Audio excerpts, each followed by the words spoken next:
हर ही ओम नमः शिवाय ओम नमः शिवाय ओम श्री भद्रकाली समेत वीरभद्र स्वामिनि नमो नमः मातृ पितृभ्यो नमः आचार्य अतिथिभ्यो नमः श्रीमाता ललिता त्रिपुर सुंदरये नमो नमः।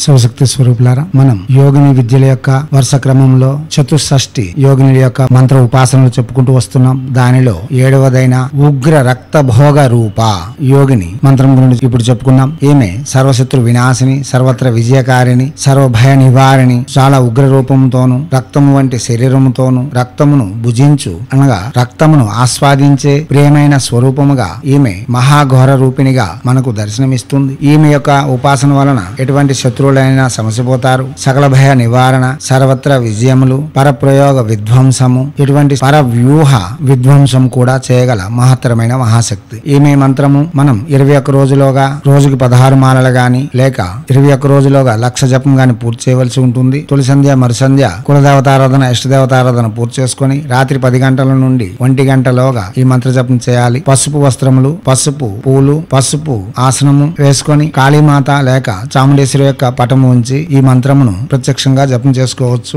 దేవతకు ముందుగా షోడశోపచార పూజ, పంచపూజలు చేసి చేయడం వలన విశేషమైన ఫలితములు ఇవ్వగలదు. గురు సమక్షంలో నేర్చుకుని చేయడం ఇంకా విశేషమైన ఫలితములు ఇవ్వగలదు. దివ్యాత్మ స్వరూపులారా, అవగాహన పెంచుకునేందుకు ప్రసంగములను వినండి. అవగాహన పెంచుకున్న తర్వాతే జపములకు ఉపక్రమించండి. దివ్యాత్మ స్వరూపులారా, ఈ మంత్రము 21 రోజులో 1,00,000 జపము లేదా 21 రోజుకి 16 మాలలు జపం చేయాలి. ముందు ప్రసంగములను వినండి. ఆ ప్రసంగంలో అనుసరించి ఈ జపం కూడా చేయవలసి ఉంటుంది. ఈ మంత్ర సాధన కూడా ఆగమ విధులు, నిగమ విధులు, తంత్రయోగములతో చేయవచ్చు. నవతంత్ర యోగంతో కూడా చేయవచ్చు. తంత్రయోగములు చేయాలనుకునే వాళ్ళు ప్రత్యక్షంగా గురువుని కలిసి గురువు యొక్క అదుపాజ్ఞలతో ఉంటూ చేయవలసి ఉంటుంది. ఇప్పుడు విప్రచిత్త ఉగ్ర రక్త భోగ రూప యోగిని మంత్రము ఓం ఐం హ్రీం శ్రీం శ్రీం ఉగ్ర రక్త భోగ రూప స్వాహ. మంత్రం మరోసారి ఓం ఐం హ్రీం శ్రీం శ్రీం ఉగ్ర రక్త భోగ రూప స్వాహ. మంత్రం మరోసారి ఓం ఐం హ్రీం